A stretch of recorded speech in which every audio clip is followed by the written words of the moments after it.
the Boundless Authenticity Podcast. Thanks for tuning in to the Boundless Authenticity Podcast. If you love Boundless Authenticity and you want to keep the conversations flowing, don't forget to like, share, and subscribe wherever you listen. By visiting boundlessauthenticity.podbean.com, you can listen for free, no sign-up required, and convenient access to all other streaming platforms can be found right at the top of the page. Tonight, Olivia James returns to continue our conversation on Project Oblivion. Olivia was born into a family of drug traffickers and trained in trauma-based programs like MKUltra. Her mind was split to create alters used for missions on Earth and in space, spanning espionage, occult operations, beta programming, and corporate control programs. Now, Olivia is on a mission to recover her memories, heal her alters, and use her experiences to guide others through trauma, dissociation, and self-discovery.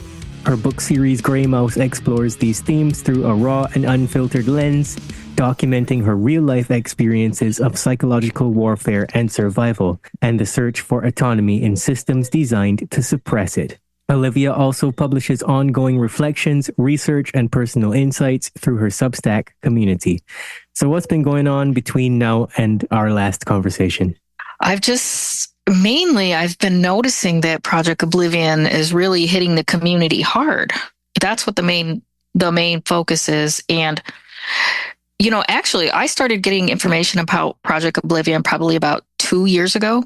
And my main task, what I was tasked with, is to tell everybody about it because, being just one person, I can't stop Project Oblivion. But if I let people know that they were trying to target the community, then I figured, people would be better, apt to protect themselves from whatever might be coming. I just noticed that you can see it in every aspect. And what was really strange is that when the handlers in the handler divisions were telling me about this, it's like they didn't lie. They said exactly what they were going to do. They were going to destroy, pretty much try to destroy our lives in whatever way they could to stop us from talking.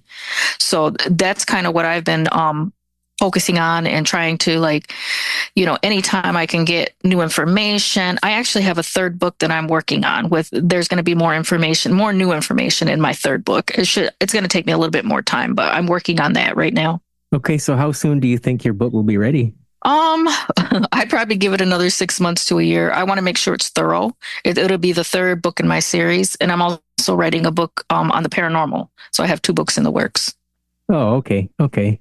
We usually just dip in between what you've written already and stuff, but I'm wondering if there's anything else that you want to go deeper into details about, like with the handlers and stuff, where they are, who they are. They're everywhere. So I can describe it a little bit. So when I do these sessions, I work really closely with Misha Johnston. She's been my mentor, and we kind of work together on getting information for the world, pretty much. So in doing this, when I'm allowing these handlers to speak through me, it's pure. To me, it's like pure info because I don't filter it. If they swear, if they cuss at people, if they threaten people, I let it just be the pure information. I don't want to stop it. So I consider myself kind of more like a shadow worker than a light worker because I kind of work in the shadows and I get kind of the darker information for people, which it's important. We need this dark information if we're going to stop, what's been happening, in MKUltra and in various, factors that are involved with it. So, and they laugh at us. They call us weak. They actually think it's funny that when we attempt to find our memories, they think it's funny. And, one of the things that I thought was really interesting is when I was kind of so there's something I can do when I really get going into, a deep trance. I can it's almost like a mild telepathy, and I'm connecting to different parts of a person. So when I was connecting to my own handler, I saw that he was trained to be a handler. He was trained just like us, like mind control, MKUltra, to be a handler. And I don't know if he realizes it quite yet. And a lot of times they usually talk about they don't care because how well they're paid and they're going to keep doing what they're doing because of the money. It's very financially focused. One of the last times I met with the handler division called the Princeton Agency, I think they're out of Georgia, if I remember right. When I looked inside him, I thought it was really interesting that he was so very arrogant and ego driven and very much about power and control, and very laughed at our attempts at trying to, get information. And they even said they don't care if we tell anybody. They said no one's going to believe you. They all think you're liars and that you're fakers and that, LARPers and all that. No one's going to believe you. They said you can tell as many people as you want. It'll never go anywhere. And that's how they really feel. And so when I looked inside this handler, I was looking inside of him. This is the one that was in the Princeton agency. And I saw that he was controlled by an outside entity called, I think it was Agraman. And this thing, it was almost like, I don't know if it was like kind of like feeding off the inside of him, but, he gave me this whole speech about how greed was also a major factor in, what they consider of like Project Oblivion, because their greed, the handler's greed, is keeping like such a tight hold that they don't want this to stop. They don't want to stop being handlers, and, they're mind controlled too. So in a way, I have compassion for other people that have been mind controlled and through MKUltra and have been forced to do jobs that maybe they didn't realize until after, because that happens to a lot of us that were in MKUltra. When you have alters, do you necessarily remember everything your alters did? If you shift, probably not. Most likely not. There's plenty of stuff that you can't remember because it's hidden deep, and that's why they make it like that, because of that performance they want. They want you to be able to hide the information when they want it, and then also release and debrief when they want it. So like if I was like when I was younger in the programs, I was working in a lot of corporate espionage. So because of my mind control and my alters, and they would use a specific alter, the gray mouse alter, to do espionage. And if I were to switch alters, I wouldn't remember what the gray mouse did. I wouldn't remember. And that's also to keep that alter safe, to keep the mission safe, the project safe, because if you were to get caught, captured, and interrogated, you honestly wouldn't remember. It would have to be somebody specifically that knows how to do hypnotic work, maybe trance work, and then they'd also have to have the correct code to do that. I've been able to kind of like, I kind of call it like infiltrating my own mind, because I put up like blocks and locks, and even other people that were kind of messing around in my head when I was a little kid. There's like so many different parts of your mind that you can look at, and where there's things that are hidden.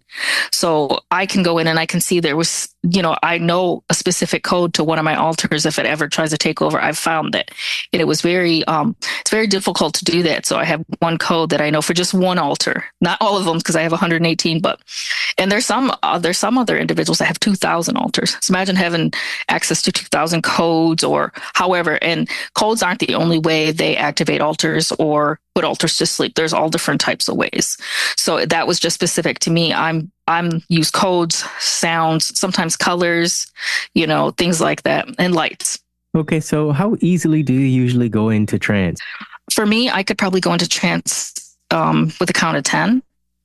So, but I've been working on this now. I think it's been about 5 years. I've been doing these trance sessions. And when I first started, I had no idea I could do it. I didn't know I could do any of this that I'm doing now. Everything was hidden to me. Everything was so far back in my mind. I didn't have the access to it. And I actually remember the day I was thinking about, I really need hypnosis. And I don't know if I can be blunt, but the reason I started hypnosis, and I write about it in my book, so it's not unknown, because of a sex addiction. And I wanted it to stop, and I wanted to change the way I was behaving and, everything about myself. And that's actually the reason why I started hypnosis. It wasn't for the mind control. It wasn't for MKUltra. It wasn't for any of that.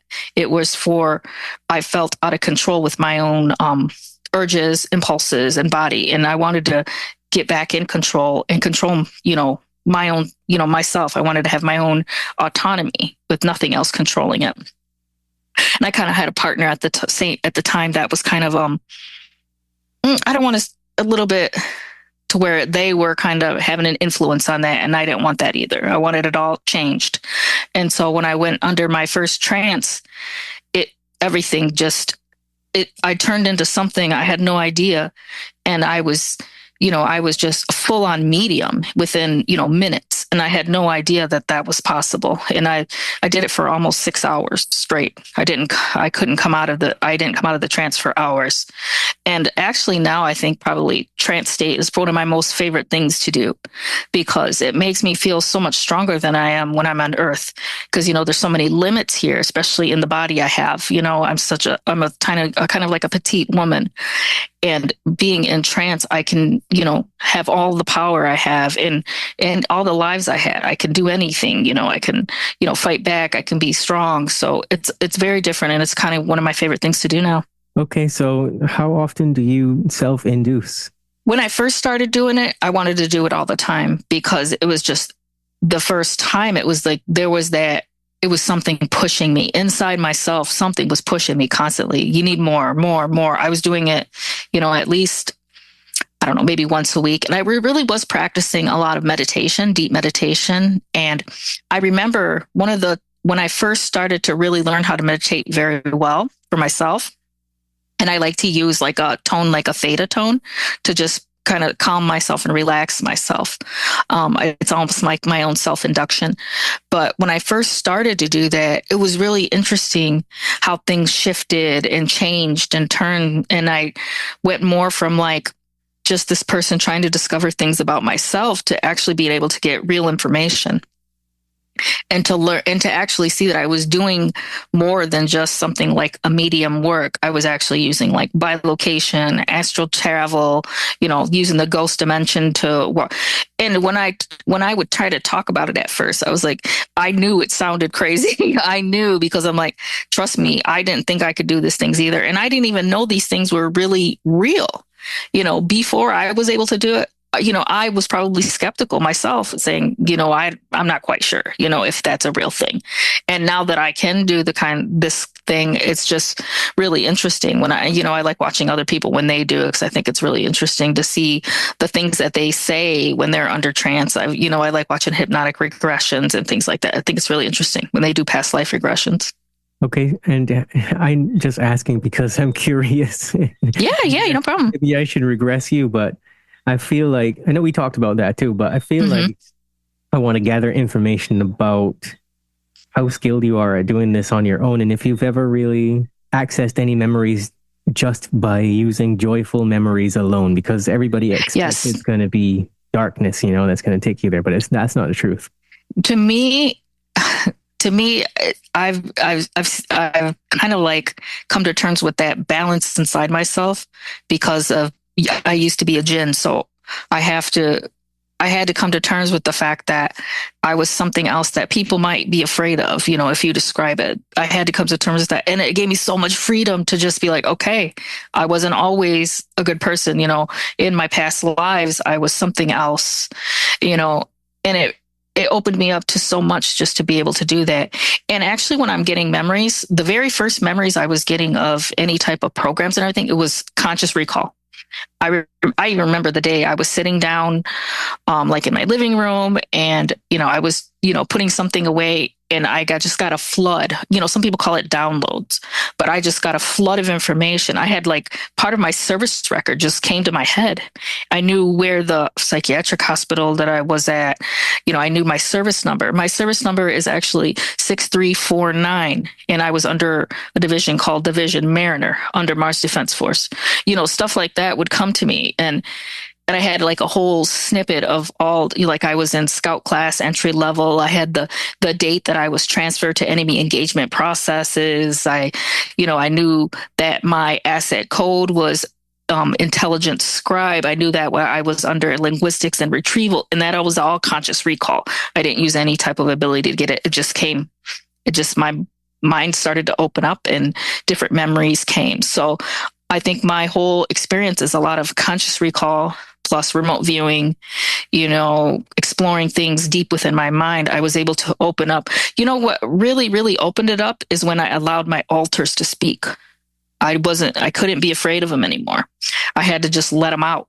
It's almost like letting them out of their whatever prison they were in. And I just let them speak and tell their stories. And that's something that really allowed me to really go deep into memory. Because And there's no shade with this when I say that not everybody's ready to get full memories. It's just the truth. Not everybody is at that point where they can see themselves being harmed, in MKUltra or whatever, and be okay with it. Not everybody can do that. And for me, it was a gift that I gave myself somehow, that I want. And now I want all the truth. I don't want to hold back, even if it's really bad. I want it all. There's something inside me that I just want the full truth, and I'll keep searching for it. So do you ever have moments between sleep and awake where you have this flooding occur? The flooding usually happens when I'm just fully awake, sitting up. Sometimes I'll be at my computer doing, work, and it'll just pop in my head. Or sometimes, this has been really weird at work lately. I have a couple of girlfriends at work, and I was just walking by one, and something just made me say, "You need more vitamin B," for no reason. I just said it. It was like something pushed me to tell this person she needs more vitamin B. And then it was another one where they were just talking, and I just blurted something out. And that happens. Like if I get a natural, intuitive something, it'll just blurt right out of my mouth, and I can't hold it. It's almost like it forces itself out. And I have to kind of be mindful of like the situations I'm in. If I'm saying something, that might be kind of like taken out of context or something. I guess the ordinary person would think that's some kind of a psychic impulse, right? Yeah, I think it is. And sometimes I don't even know what to call it. And I've been practicing it more lately. I thought I was holding myself back a few months ago. I don't know, something about a few months ago, I think when I first started to hit the project Oblivion pretty hard and tell everybody about it, I almost felt like I was blocked a bit. Like I couldn't really meet that level where I wanted to just self, trance or try to connect to get information. I was having kind of a little trouble with it, but I think I was holding myself back. And now when now I can just sit sometimes, and like I might start thinking, and then I'll just get psychic, I call them psychic impressions or whatever, or information, and sometimes it's really good information. Sometimes it's kind of like symbolic or abstract, and I really don't know what it means. Sometimes somebody will say something, I'm like, I don't really know. And I don't know if it's me saying it or a spirit if I'm not in trance. Obviously, if I'm under trance, I can see far and wide. I know who's talking. I know where they are. I can see myself, things like that. But if I'm just sitting here, at my computer and getting information, I'm not quite sure if it's my higher self or something else. But I usually, when I'm doing very deep trance, I connect to my most highest self. So that's where I get all my power, is from my higher self when I'm doing trance. And I like doing it that way. I like being able to, connect to that really deep part of myself and not necessarily just do medium work.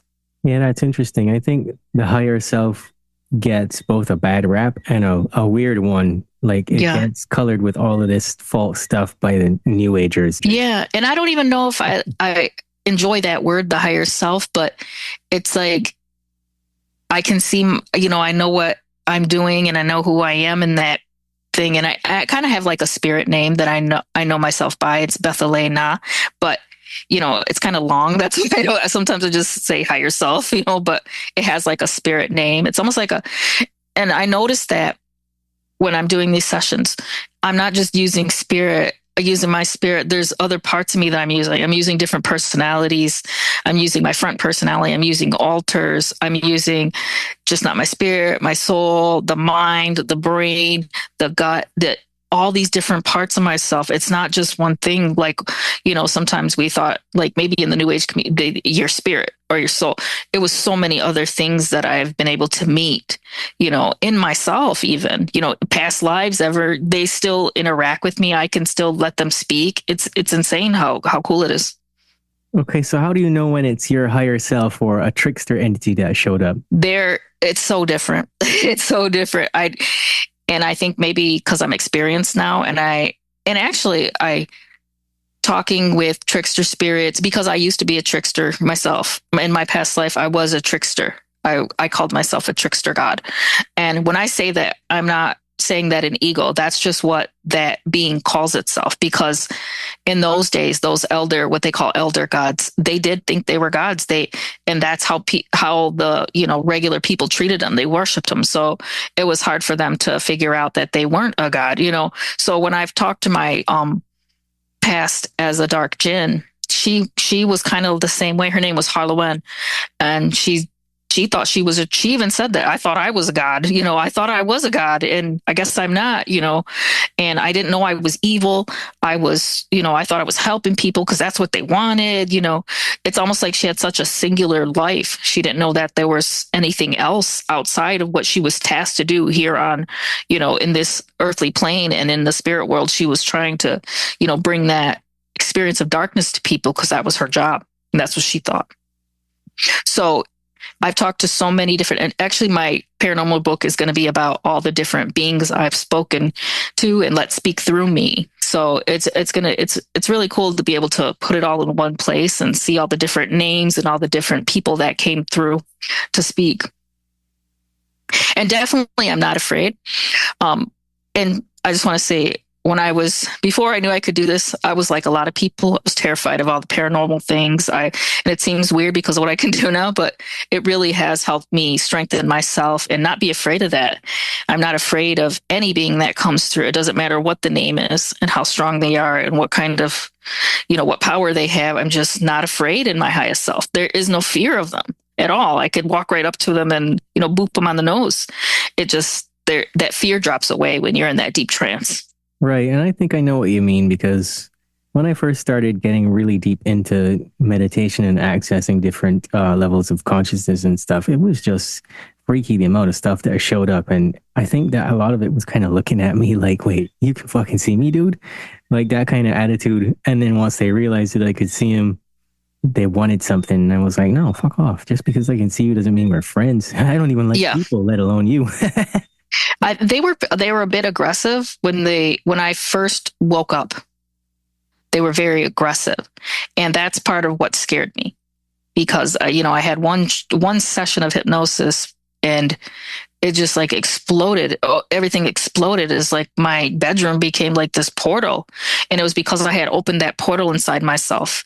And actually, these entities say it's very easy to see me because I'm on a similar frequency to them, because I guess jinns and I don't know if that dark side has a frequency. I don't know. I'm not quite sure, but they say it's similar to them. They consider me like kindred spirits, and I'm not afraid of them and they're not afraid of me. And I have no fear that they'll hurt me.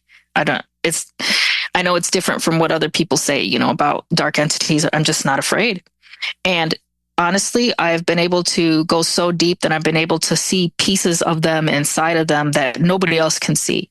And when I look inside, they were from the same place as the rest of us. And that was really trippy to see that. And actually, they told me they worship God. And that would blow anybody's mind. Imagine that, some well-known dark entity comes through and, I worship God too. I mean, how can somebody... how can I deal with that? It's very difficult to understand, things like that, because a lot of us have been, taught to think a certain way. And, there's books that say, this is this, and it will hurt you and harm you. And as dark entities, we did have agendas. We were brought here to bring darkness to certain people that asked for it. That was the role that we chose and that we agreed to. I remember, we chose that role. And I remember going to the in-between place on one of my first or second hypnosis sessions that was really long. I actually saw myself in the in-between place. And that's what I called it, the in-between place. I had gone from one life and I was getting ready to choose another. And I show up in this garden, and there's my spirit guide, who I've been seeking, for a really long time. I actually have 4. And one of them, the main spirit guide, and they all present themselves as the way they say that I think they would look, or similar to what that is, in a way that, and he does, especially Zaldor, he's my main spirit guide, and he helps me choose the next life and things like that. And he presents himself as kind of like a wise old man. And we always meet in this particular garden. It's called the Garden of Knowledge. And I have a couple of other spirit guides. Mariana, she's from Venus. Zarta, he's kind of like a gray Zeta looking type figure, so like an alien. And then Jonathan, which is really interesting. He's my travel guide. So Jonathan shows up, and I think it's really funny. And I said this under a session, and I think he was kind of like offended. I said that he looks like he works at Best Buy, because he presents himself as a very like unassuming kind of gentleman, and he wears like khakis and a polo. That's how he presents himself. But he's not to be toyed with. I remember one time I knew it was going to be a really difficult session, and I was going for dark information. And when I was doing like my trance induction, I start with like maybe going up or down a set of stairs. And I was going up these stairs, to get ready to fly off into my trance. And behind me, I saw my spirit guide, Jonathan, and he had a bat. He was carrying a bat with him. So that kind of gave me the knowledge. We're on guard. Like, this is going to be serious shit. So we got to be careful. So it's so interesting to be able to know them and have met them. Not everybody gets that privilege. I've actually met them, and I've seen the process of how we're choosing these next lives. And I remember it was a life where I think I was a younger guy. I was like in the I think it was 1700s. I was a younger guy, and I was living on this farm with my parents. I wasn't married or anything yet. And I still felt like a little boy. Like, I hadn't lived life, and I had been I was going to war. And what I thought was funny was I was riding this horse. I was going so fast, I fell and I died before I got to war. So when I was in the in-between place, myself and my spirit guide were kind of chuckling, like kind of laughing, like, can you believe I didn't get to war? I just died on the horse. It was almost like we were laughing about it. And I remember I kept telling him that I was hungry. I was hungry. And he's like, you're not hungry. It's just a feeling left over from your last life. You're not really hungry. Isn't that weird that I remembered being hungry, like that feeling lingered, but I didn't really know, It just was something that was still stuck in my mind. I'm hungry. I need a cheeseburger, And he was like, no, you're okay. You don't need food here, kind of thing. So I think that was really interesting to be able to have that experience and see what really happens, And I think it's an individual experience. I would never tell anybody like that's exactly the same experience for everyone. I don't know. That's what happened for me. And I think maybe everybody has their own version of that, or maybe not. Maybe something else happens for them. So it's definitely individualized in my opinion. Well, that's something that I have an issue with. Not with what you said, but the narrative that we choose these lifetimes and we see what we're signing up for and all that. No fucking smart being in anywhere on any planet in any dimension would do that. Okay, first of all. But secondly, like, it is an individual experience. And I'm saying this because I've experienced a lot of regressions and stuff and had energy work and stuff done by other parties and stuff that have helped me to do things that I couldn't do on my own. So I'm not just talking out of my asshole when I say this. Like, I know that in this lifetime, I ended up here by accident. I didn't choose it. I was busy fighting off the forces of darkness and literally had to run to Earth because it was the closest place to come to rest and recover from the forces that I was dealing with. Like, they were getting it. They were getting up on me. So who was it? Do I know them? I tell them to back off. Who was it? I don't know if you would know them. When I was doing the work, I didn't get the name of the being. He wouldn't give up. He wouldn't give up the names of his bosses and stuff like that he was working for. Sheesh, for me, they always give up. That's their main thing they want to do, is talk about themselves and their name. It's so interesting. No, this particular being in particular instance was so afraid of his bosses, and his bosses had. Was it alien? Were these aliens? They were interdimensional. I don't want to use the word aliens. They'd been tracking me for a long, long time and like chasing me away because I've been ruining their lives on different planets and stuff like that as well too. I'll have to really go back to the recording because I have a recording of the session somewhere around here. And I can probably send it to you or, tell you what happened. But it was a lot of stuff. And so I know that not everybody is choosing an incarnation on Earth, And I think it's individualized. That's why I always say that, because it'll be so nobody. Okay, so for me, I chose to be a dark entity. Nobody else would there's not a lot of people that are going to have the balls to say that, honestly, because it does come with a lot of stigma and, fear attached to it. a lot of different criticism.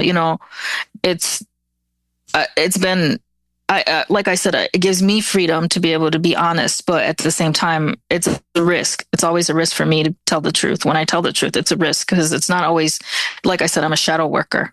I didn't come here to work in the light. I came here to make the shadows known for people, because it is part of our balance of our life, in my opinion, and like I said, this is my personal opinion. Yeah, well, at this point, I can't even say that that's your opinion. Like you lived that, the same way that I lived what I experienced. Yeah.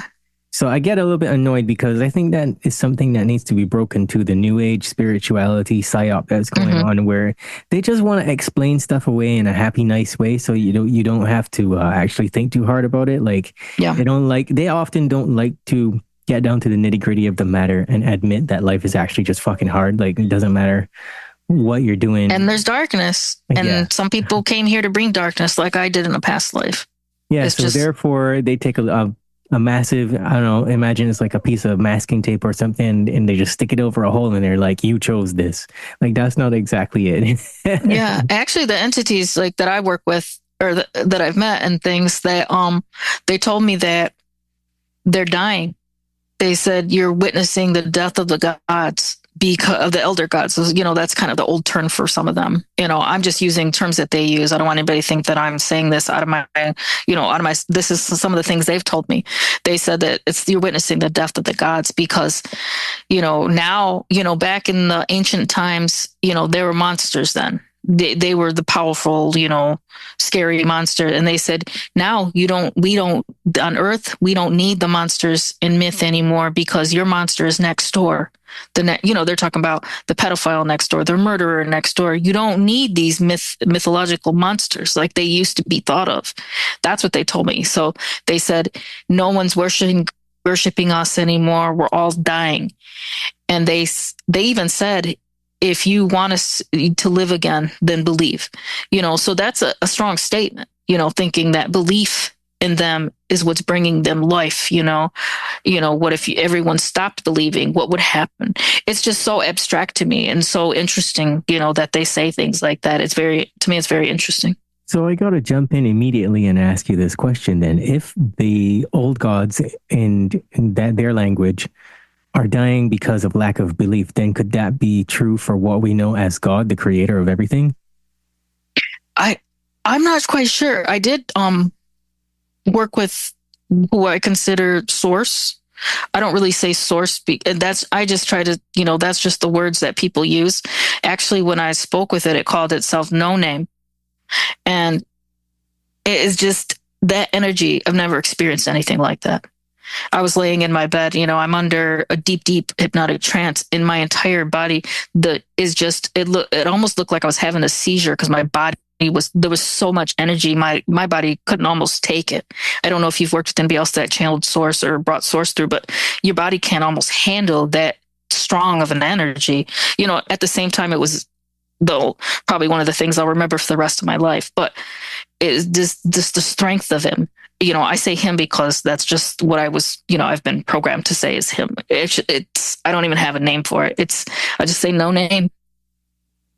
And I don't know, he's so laid back. It was so interesting to feel something just so perfect. It's just so laid back. So there was no fear. There was no animosity. There was no anger. And nothing against these entities. He said that everybody comes from him, whatever. Everybody comes from there. And I've had so many different sessions. Like I wanted to test myself a lot because a lot of my work was done with darkness. And I tested myself, trying to meet other characters that were, famous in history, like Jesus and Mary and Lucifer. I wanted to speak to them directly and see, what are they saying? What are they saying now after, 2000 years or whatever? And they had so much information to give. It was insane. It was one of the coolest things I've ever done is to speak with Jesus and his mother. His mother was so amazing. The information she brought through, and I'm not religious, but it was just an amazing experience to, show that I can do more than just, the dark entities and the dark information and the sad information. And there's so many aspects to it, and I guess it would be just a matter of opinion, whether something was dark or not. Maybe some people think that the fact that I didn't speak in like historically accurate, words, maybe that's darkness to them. I don't know, maybe they consider that blasphemy. I'm not quite sure. That would have to be it, because what exactly is historically accurate? We already know that stuff is, changed around to suit the narrative. He showed me, he let me feel it. He let me feel when he was on that cross. And he said, that day he did that because he wanted to show the world what he could do. And in doing so, show all of us what we could do, leaving the limits of the body behind. He said, he showed me what was in his mind when he was up there. He had no pain, no fear. He was a dissociate. He tranced himself out. He didn't feel anything because of the trance state. He was a dissociate, and he had that ability. And his mom, she was so sad. She couldn't even walk. They were trying to help her walk around. And she looks so young. When she appears to me, she looks almost like a teenager. She has a very young appearance. And she just said, she's a parent, she's a mother. And she said, any mother would have acted like that. Any mother. And she calls herself the mother of the Christian era. She said, do you know how big that is? That I birthed a Christian era. She said, I just didn't birth a person, I birthed the whole era. And it's almost the way I thought about that, I'm like, wow, that was very profound that she said that. And she said to please, if we need help to, seek her out, call on her or whatever you want to do. She's like, nobody calls on me. They just she feels almost like objectified, down to a little statue, worship. She don't want to be worshiped. She said, I'm here to help. I have a lot of things to say. I was part of this whole thing herself. She said, I birthed the whole era. How cool that is. And yeah, I do recognize how big that is now. And Jesus and Lucifer led us in a prayer, and oh, wow, that's to see two, really huge beings like that, showing that they said, look what we can do. Now you guys show us on earth what you can do. Look what we can do. He's this and I'm this, and we're together leading in a prayer. It was they were trying to give me a show of like what the world can do and how the world can unite no matter what faction it is, what side, it was the dark and the light, supposedly. And Lucifer even told me, he said, he understood. He's like, I understand that people need a monster in their life. And if they do, he said he's willing to sacrifice himself and be that monster if they need it. He said, I see that you've blamed a lot of, human behavior on me. And he said, I don't feel any type of animosity, about that. It's just that I came here, I didn't come here to destroy. I came here to brighten worlds. And he had no problem with people using his name as like sort of evil. He said, if that's what you need, that's what I came here to do. I have always wondered if beings like Jesus's mother or whoever just receive the energy of prayer and worship in a negative light from whatever plane they're on, stop doing that and stop praying. She did. She did give me that impression that she didn't like to be worshipped. She's not. She said, I'm not a statue. I'm not an object. I birthed an era. Give me, almost like it was a little bit of ego. I thought, like, give me the respect, put some respect on my name kind of thing. That's kind of how I felt. And I loved that she was kind of like down to earth and very strong energy, even Jesus too, he was very, the way he interacted with his mother, you could see that she said she had to let him go so early. She said he wasn't here for me. He came to, for the world. He came here to love the world. He didn't come here for me, kind of thing. So, and what I thought was interesting is she gave me information saying that the person that set up her marriage was somebody named Jesse, a family member named Jesse. And I thought that was interesting. I've never heard something like that before. And that she was a human. They were all humans. It was almost like an arranged marriage. So she said there was no supernatural virgin birth or anything like that. In her words, it wasn't me. I didn't say it, so I don't want anybody to come after me for that. I'm saying that's just what I was told during the session. Well done, Jesse. Picked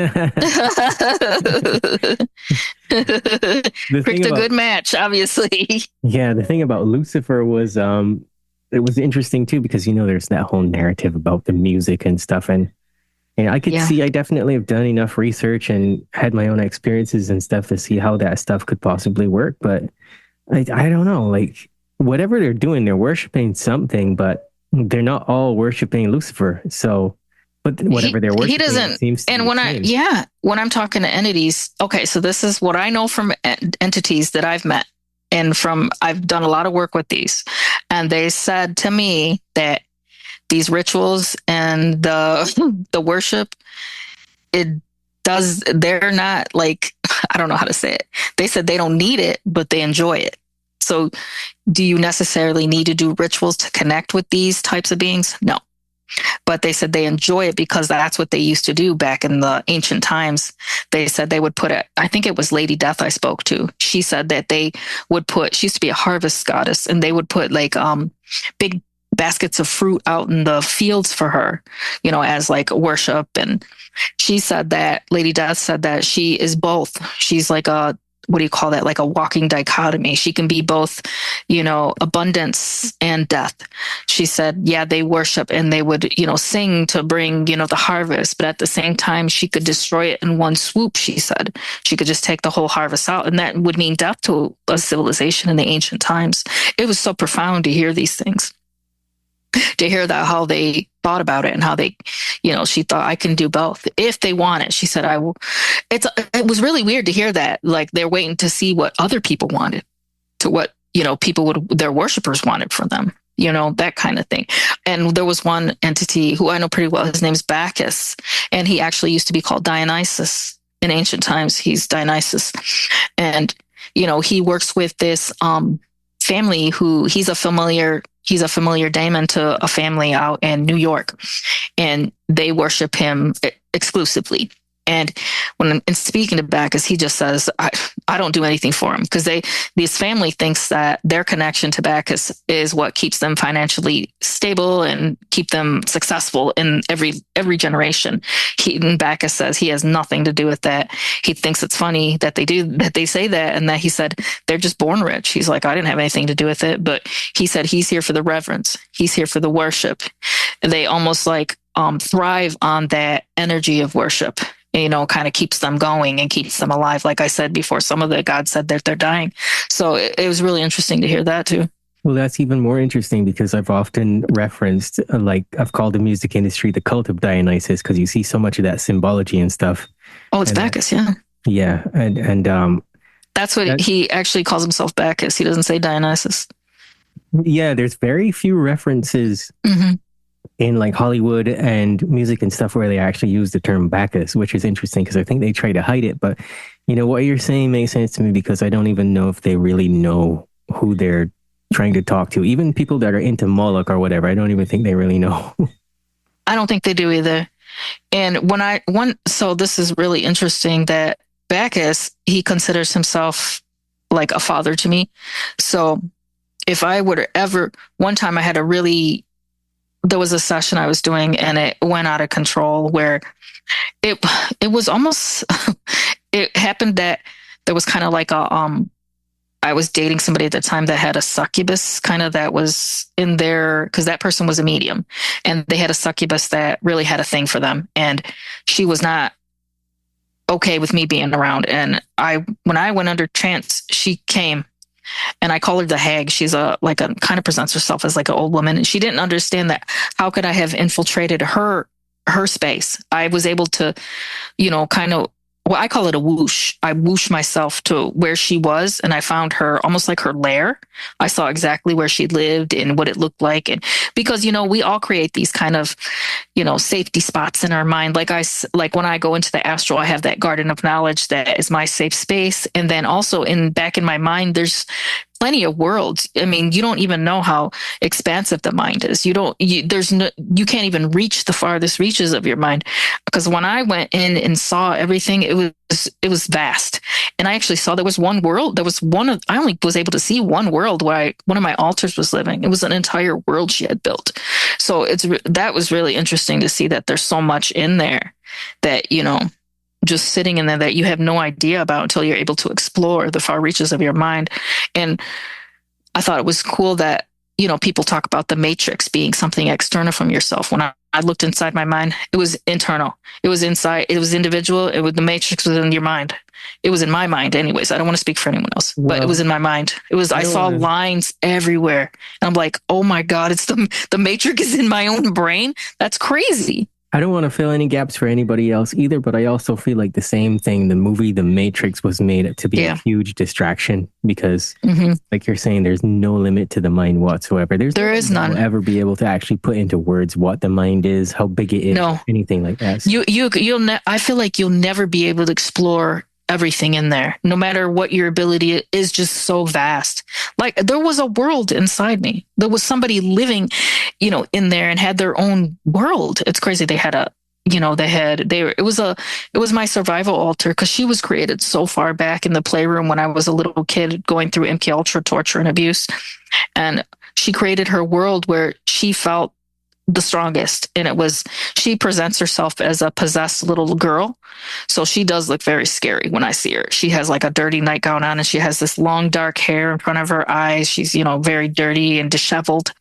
And I saw her where it's like a little kid, what a little kid would think of as being scary. Like there was like a little, what do you call it? Graveyard with these little headstones, like maybe something I saw as scary when I was a little kid and I created it in my mind. She had like a little graveyard and then she had like these woods, dark woods that she lived in. And when I looked and saw her far in the distance, she was holding hands with this very tall figure, almost looked like this huge thing with horns. I think it looked like a Wendigo.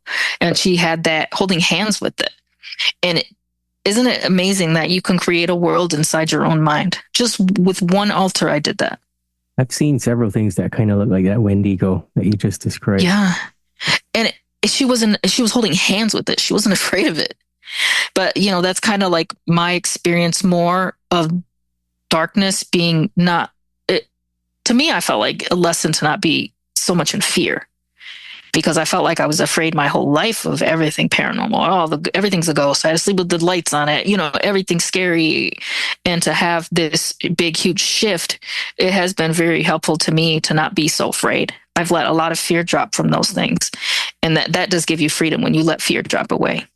It's true. And I started saying a lot more stuff about my experiences because I realized that the world could end tomorrow the way shit's going, right? So, oh my gosh, yes. It's like when I talk about the mind and stuff, I'm still very careful, but I'm now talking a lot about my own experiences because I don't know if I ever told you, I actually spent like literally a year of my life meditating and people thought I was going crazy and stuff like that. This is when I first had my so-called awakening, my spiritual awakening. That's what I call it because I kind of dropped into it through the average run-of-the-mill narrative that everybody gets sucked into it from, But I quickly... Fortunately, my consciousness was advanced enough that once I did start meditating and stuff, that I had so many different experiences that were so far off from what they tell you that you're supposed to experience, Same. Yeah. So I talk within the narratives for business purposes and stuff, even sometimes on this podcast about the mind, and I still talk about the subconscious and all that kind of stuff like that. But I know that it's bullshit. And like what we call the subconscious, to me, my experience is it's just a repository of the shit that you experience in this lifetime, right? But it actually has nothing to do with anything, and the mind doesn't belong to anyone. And the one thing that I can agree on is that the mind is pretty much the shared field of consciousness on its own that we kind of get information from. I don't even agree with like the Akashic records or anything like that necessarily. I think that's been really poorly labeled. And some people have tried to hijack that again and try to determine what it is and what it isn't to control people's spirituality, So, you kind of sound similar to me because I can never, how there will be people in the world that just really take a stance, and I respect it. You can take a stance and that's your belief and your belief system. I've never been able to do it. I've never been able to just say, yeah, this is for sure. I know this. I'm like, maybe, I might change my mind next week. I might, right? Next week I might have a session. Something. I might have a session next week and things change. I've never been that way it does frustrate me. I've had friends that say that's so frustrating that you don't believe firmly in things. And I'm like, I can't. Not with what I can do and what I've seen. Like, how can I when I, get the information that I get and, experience these things? And it's just, I can't really fall into that, it just doesn't work for me. So I respect other people that they take a firm stance. That's what they do, but I just can't do it. Yeah, I'm sorry I didn't want to talk over you earlier, but I was just Oh, no, you're good. You're good. It's a good conversation. yeah, I just wanted to say that, like, like when you know tomorrow that everything you learned yesterday could become false or you could get more information or whatever, you're very careful about believing things so hard. And I think that that's actually the definition of ignorance. When you believe something so strongly that it can never change, you're fucked. Yeah, because I could have a session tomorrow and then I could change my whole idea on something. Maybe somebody that I was, some entity I was nice to before, or we were okay before, maybe they scare me next time. I don't know. I don't want to say I know for sure because I don't. Let's move along to something a little bit more closely related to Project Oblivion then. Sure. Let's talk about, because I'm seeing specifically right now, as of, let me say the date, because this won't come out for a while. Today's January 17th. 2026. I'm seeing right now a lot of emotional upheaval and stuff. And you can tell that it's not a genuine emotion that's coming from people's programming or conditioning, right? You can tell it's being stimulated by outside forces. And I don't know if it's like electromagnetic frequency attacks or, like long range something or the other. I don't know what it is, but I think it could possibly actually be a manifestation of whoever is doing whatever with Project Oblivion, targeting people's emotions and just trying to make them freak out. Yeah, it definitely could be. I feel like I've been targeted a lot in the past year too, emotionally. And that's something that I've had to kind of struggle with myself because, I want to try to be very diplomatic and professional and I speak about things, but at the same time, I'm human. People have a hard time with that. I'm a human. I have reactions too, but it's like I'm expected to hold back any type of emotional reaction as somebody that gives information. I'm not allowed to have an emotional reaction for some reason. If somebody hurts my feelings, I'm not allowed to be emotional, so I can see that kind of like, and that's what a lot of people that I've known in the community, not everybody can be open with their emotions or be open with their belief system. It's just not going to work for everyone. And it kind of stifles me. I just being honest, like I feel that stifling, like I can't be myself because I'll be attacked for it. I can't say what I feel because I'll be attacked for it. And I think a lot of people are feeling that, like if you say the wrong thing in the wrong community or in the wrong space, you're going to be attacked for it. And there's a lot of attacks, on any topic. I've never seen it, so expansive to where, oh, you don't like that? Oh, you're a bad person because you don't like that. You don't like, and it could be anything, the smallest thing. And I'm seeing it everywhere. It's not just in one space, it's not just political. It's not just, with a certain community. It's not, it's just, I'm seeing it everywhere. I try not to say too much so I can just observe and see like, holy smokes, it's, what Project Oblivion was trying to say, what they were going to do, they didn't lie. They said they would try to destroy the community. They said it would only take one person. All they had to do was infiltrate the community with one person and everyone would fall like dominoes. Everyone. And it's not really that far off. You have one major attack and then everybody just kind of skirts back. And, they also said that they were going to be using a lot of machinery and technology because they have everything. Like I said, I've discovered a couple of the machines, but that's just a small, instance of what they can do. Everything they do is by technology. Everything is easy. They said we have everything we need to control your entire life. Everything. You think you're free, you have no freedom. That's kind of the things they say, that we monitor everything you do. We hear everything, we see everything, we know everything you're doing. It's not unknown to us. They've told me that over and over. It's not unknown what you're trying to do. We know what you're trying to do because they know I'm trying to, get information for other people and for the world, and they said, we know what you're trying to do. It's not like, they're thinking I'm some goofy kid just trying to find information. Like, go ahead. Nobody's going to believe you. So they have no fear too. That's the thing. They're very confident in being able to destroy us. They know that they say that they know we're not a hard target. We're very easy, they said, because of our emotions and because, of trauma and past traumas and because of a lot of different things, And the main focus, they said, is going to be betrayal. And they said betrayal is completely destructive, and they're going to implement that into the community. And it's part of Project Oblivion. That one of the themes of Project Oblivion is betrayal, and it is very effective because it does harm you, and you do feel it's destructive. That's the word I can use for it. It's very destructive.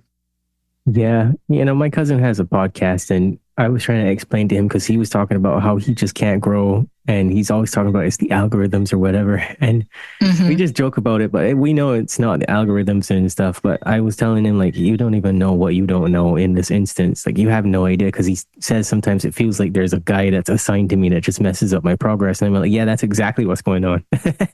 That's called a handler. Yeah. The handler division.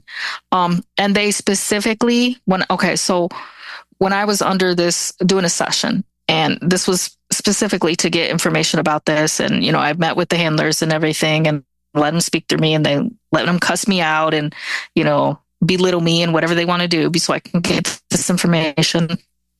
And they said that and I saw for myself, one of the main targets is podcasters. And they did show me I saw that they have a list of people, and I was only able to just get like a flash of it. But the list is so long, and there's people I've never even heard of on there. There's a lot of different people that are on that list. But they said the main target, I'm saying the main target is podcasters, because they think that podcasters are probably one of the main problems of us being able to get information out. They said that's why they have to stop you and slow you down and not allow you to do that. So people are going to be losing their channels. They're going to be experiencing technical difficulties. They're going to have their own problems in their life. And, some podcasters, they might not have even been in the programs, but they are being targeted because they're allowing us to give information. And they said that's the problem, because certain podcasters, very professional like yours, are allowing us to speak, and it's coming off a lot more rational than it used to be, because they said in days past that a lot of the information was seen kind of like as fringe and like supernatural. Things like this would have been more in like the paranormal field. And they said now it's becoming much more rational, and it's becoming more believable. That's the danger. They can't have this information that we're giving to people. And I'm talking about off-planet programs and things like that. They can't have this out in the mainstream media to where even people to plant a seed to people even thinking that they might believe this at some point, because that would be the worst thing, is for people to know that there's taking children, very young children, abusing them, torturing them, and then using them for government work. That's going to be one of the dangerous things that they don't want people to know about, they said. And they have to stop podcasters from allowing that. So that's why I feel like a lot of the podcast, and we've seen a lot of podcasters be targeted and, have their channels taken, and over nonsense, or not being able to get their information out, technical difficulties, people being harmed physically, emotionally, financially, health wise. There's so many different aspects to Project Oblivion. And they said that a lot of former assets and things, or people that were going to be targeted by Project Oblivion, we're going to be having something called mystery illnesses. So there's going to be things that affect the chambers of the heart. There's going to be affecting the thyroid, things like that. There's so many different things like fibromyalgia, things that people are not sure of the origin of. They said, you think it's a medical condition, but they said, but that's us. That's what they want people to know. You think it's, a real medical condition. No, that's us. We're doing that to you. So your doctor's never going to be able to help you. That's kind of what they say. Your doctor can't help you. We're doing this because that's what keeps us under control. And it's crazy because they kind of say, well, for me, with the faction I was forced to work for, they have particular set of documents that they make you sign before you leave that program. And you consent to be controlled and monitored for the rest of your life, or under the threat of termination if you don't. So they take that consent very seriously. In that faction, they take it very seriously. They still have signatures from all these people that were recruited and used in that program. So, and they said that can hold up in all courts, which is crazy to even think of, that there would be a court for Galactic. And they said there is a Galactic court. I have never even heard of that before, but that's what they told me. They said there's a Galactic court. This could even stand up. And so it's interesting that they take it so legally serious too. That is very interesting. And I was telling my cousin, because he was having some issues working and getting his podcast edited and stuff, he uses Riverside as a platform. And I was telling him that, well, I'm actually not sure what could be going on, but it sounds like something's interfering with your podcast.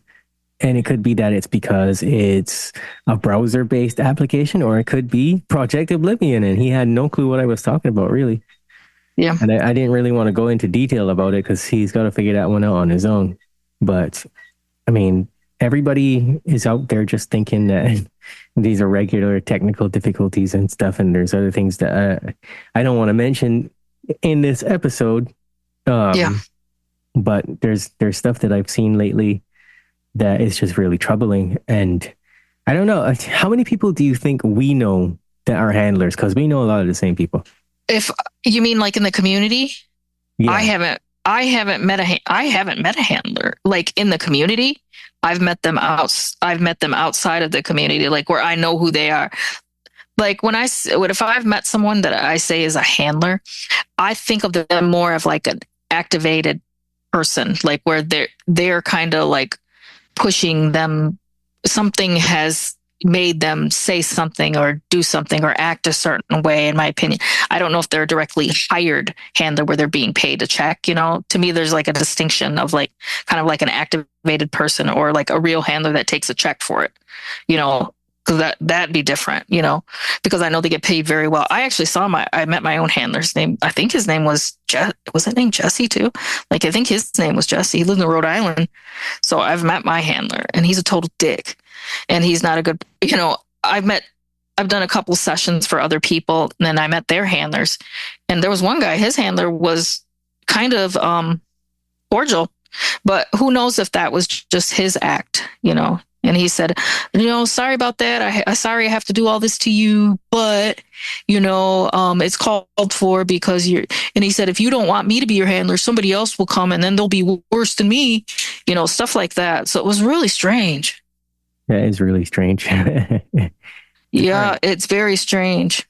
So like I've dated somebody that I thought was like, there's something way weird. I felt like the worst, when I was with that person in a very short time, but it was like everything was, I don't know. That's why I think it might've been like an activated person that was meant to, kind of destroy me a little by little, that kind of thing. Yeah. So one of the things that I was going to mention to you about that is I noticed that in the community, there's a lot of people that they kind of like, in terms of their language and stuff, because you're looking at them and they're on a screen typing shit, yeah. Right? The way that they talk is not a person that's sane. There's no nice way to put it. Oh my goodness. And it's out of control. Yeah. And it's like something happens or some person comes into their life, somebody else from the community or whatever. They could be claiming any number of stories. And then all of a sudden, like they go off the rails and stuff or bad stuff starts happening to them and things like that. That's why I asked you how many people you think are handlers that we might know. I see it. Like I said, there's going to probably be activated people. I just don't know if I don't know if people are like paid check handlers. I think of them more as like an activated handler. Like they've gotten some type of pressure. And it's like more like a mind control to act a certain way. Cause so this is an example of it. Cause I thought that the people I worked with, my real employment, I've had such a hard time with them. I thought that they were handlers and I wanted to see, are they real government handlers? So I did a session to look and I've looked really deep and I wanted the real answer. When I looked at them, I saw them sitting at a table, my vision, and their eyes were just black. So in my assessment at that time, because those were people that I thought were real handlers, it seemed like they were more like energy vampires. They were feeding off my, they would trigger me on purpose. And then my emotional reaction kept that kind of like toxic cycle going. And, they would target me and then I would, react a certain way and they would target me and I would, and they always expected to have that, kind of like, instant emotional reaction from me, kind of thing. So that was an instance where I thought they were handlers and they ended up being more like a kind of like an energy vampire vibe, just feeding off my reactions. But it was good for me. It was good for me to to know that and to see, that there's a distinction. Not everybody is a handler for me, because we all get in those phases. I was in the phase of that, like early on, like I don't know who I can trust, and it was good for be able to see, that there was a distinction possibly. Okay, that's interesting. So yeah, basically what you're saying is that there's a bunch of people that are just unpaid, ignorant, unaware, and unconsciously handling. It could be, yeah, it could be, because that's what I saw with them, and that was definitely people that I thought were probably real handlers, and it turns out that they were more like just like a. But who could they have been activated in some way? Could they be getting a message in their head? I've gotten messages in my head from B2K, so I know it's real. So I know other people could. So could they have gotten a message, in their head saying, yeah, target, Olivia's being a jerk. You got to do this or you got to that. And like thinking it's just a natural thought in their mind. Because when I get V2K, it's not auditory. It's a mental message. And for me, that's a true V2K. It's more of like a mental message. It's just like a voice popping in your head, but it's not, you don't hear it in your ear. You hear it in your mind, which is really hard to think like that, but it's true. Like I heard it in my mind. It was one of the first times when I very first started to meditate really well, and I was getting pretty good at it. I was almost getting to the point where I could just, use tones to astral travel and get to that level where I could just astral travel. I thought it was so fun. So I would try to do it a lot. And there was one time where I'm just laying here getting ready to meditate. I got my tones and I was getting ready to take that takeoff point for astral. And then I hear that mental message saying, if you come any closer, we're going to take everything from you. Plain as day. I know that's V2K. When I first got my memories back at the beginning, I was just sitting in my living room watching, random girl shows. And I heard another mental message. When I say here, I mean here with my mind. It said, I want you to go in the kitchen and cut your finger off. I would never think like that. I would never act like that. I would, I'm watching something like Sex and the City. I wouldn't have a thought to go cut my finger off. And that's what something told me. Why don't you get up and go in the kitchen and cut your finger off? So they think, and I think it's really interesting that they use these kind of very overt tactics. Like it seems like they would be a little bit more sly about it to know that, and you should know your asset more, that you knew that's not the type of way that I go. It's like they're still experimenting with what works and what doesn't work with people. So I think that's a good point to remember, is they're not God. They're not perfect. Yeah, they have techniques. Yeah, they have, technology, but we're strong too, and we can fight back. So, and I consider myself fighting back by not listening to that and recognizing that as something outside of myself. That was not my own body. That was not my own mind thinking like that. That was a handler trying to get me to behave in a way that was outside of my normal character. Yeah, on that point, it's so important to actually know your own mind and like have good control over it, because when you start to block it out, then it's harder for them and they might actually leave you alone. At least that was my experience, because I haven't had anything like that happen, not since I've been back in this country. So probably not for like 10 years or so have I had anything like that happen. They change. Yeah, they change. If they see that that's not the route to go, they switch it up. So I think that's important to know, that they're learning too. They're not perfect. They're learning too. They're not, as tough as we think. And to me, they're just like a bunch of nerds sitting behind a computer. So they're not as scary as what they seem to be. And we can fight back. We can fight back. Yeah, for sure. So I got to ask you this question. What do you think is going on with like the orbs phenomena? Because there's so many people that are posting videos and stuff of it online now. And I've talked to a bunch of people about it, and I'd love to know what you think.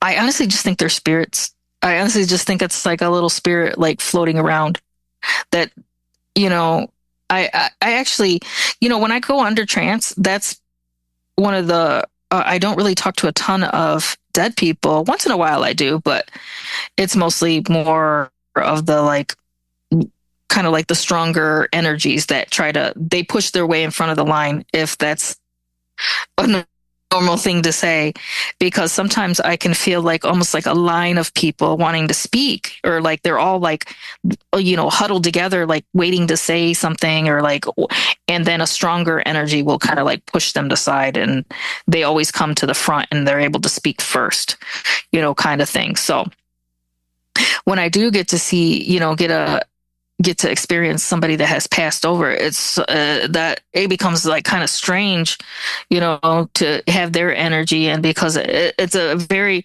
hard energy to detect, even as like a medium, it was harder to detect a dead person than it was to detect like something like a demon. So I wonder if it's like the energies are so different. It's harder for some people. Well, in the sky too, though, because I mean, we talked about like the portals and stuff where the entities come through.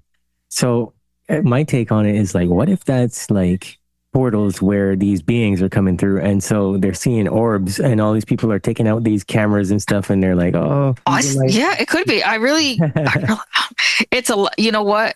It's really strange. It's a lot easier for them to come through than people think. That's kind of the secret.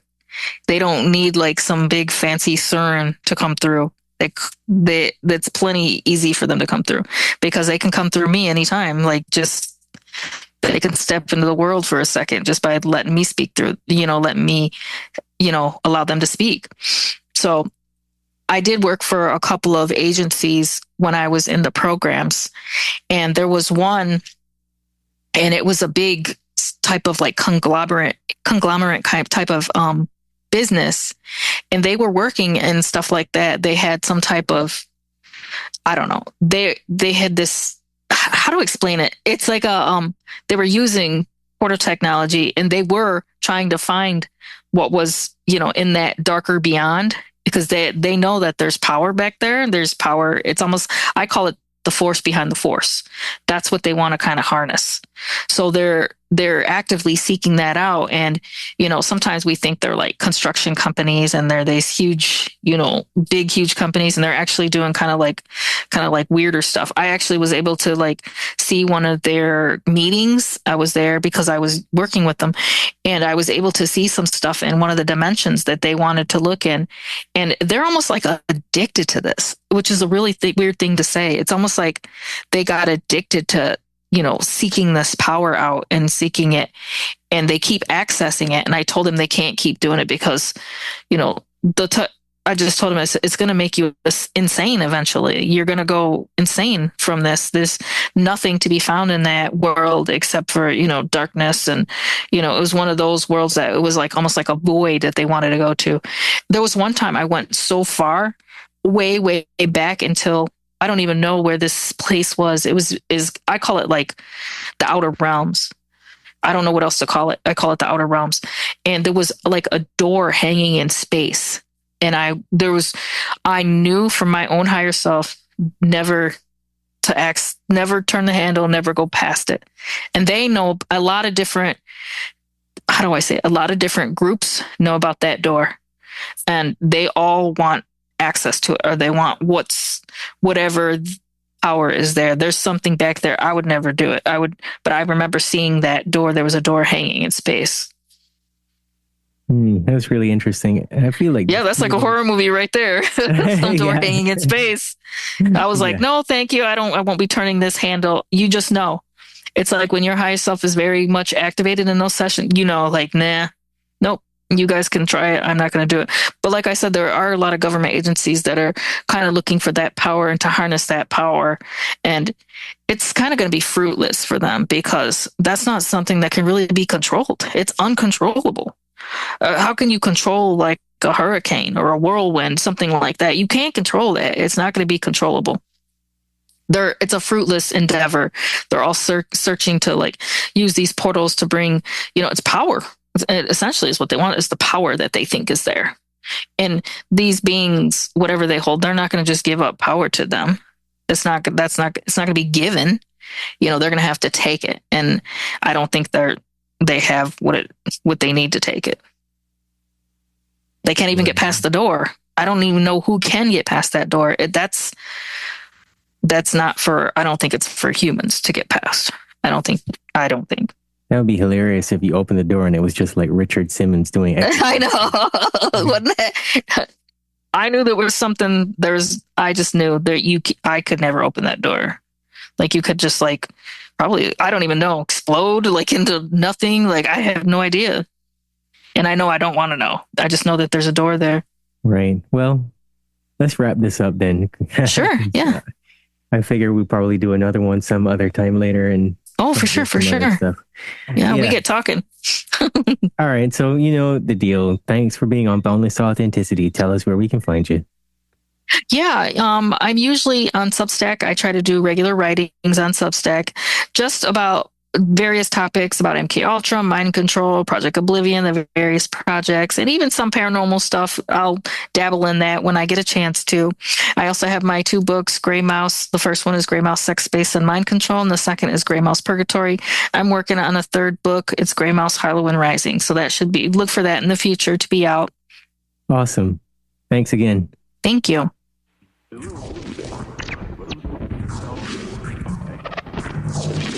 You're listening to the Boundless Authenticity Podcast, where we discuss everything related to the evolution of human consciousness. At the very least, people need to understand that the United States builds bunkers, which are basically cities underground, every 3 months. Basically, when you dream, you tap into your subconscious. It is your nocturnal intuition, your creativity and imagination unchained from conscious reason, ego and logic. They're biologically alive, but they have no soul. They have AI consciousness. They can alter your conscious of the brain to get the brain. We live in a multidimensional reality, whether it comes through esoteric information in the spiritual realms or the UFO people, experiencers, or mainstream through quantum physics and through mainstream science now realizing that parallel dimensions probably exist. We're all spiritual beings. We're all having these human experiences. We've heard that phrase over and over and over. But what does that really mean? You know, all the big questions of life, we have these answers inside of our souls. We're ultimately studying the nature of what it is to be human, good and evil, our psychology, how we think, and our health. That's why I love Bruce Lee's great quote, all knowledge is ultimately self-knowledge. The Boundless Authenticity Podcast.